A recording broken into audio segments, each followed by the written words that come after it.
Welcome back to another technical deep dive here in the debug zone.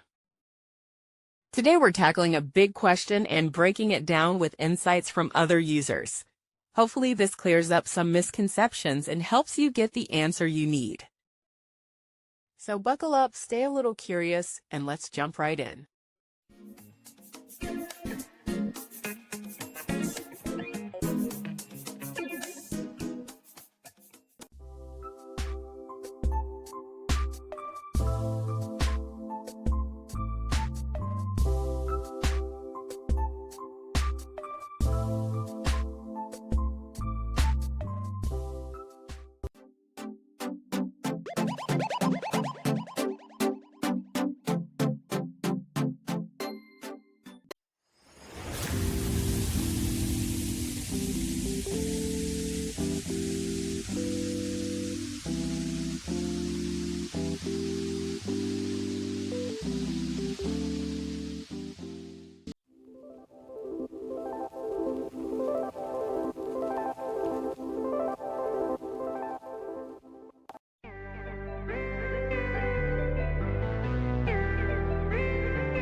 And that's a wrap.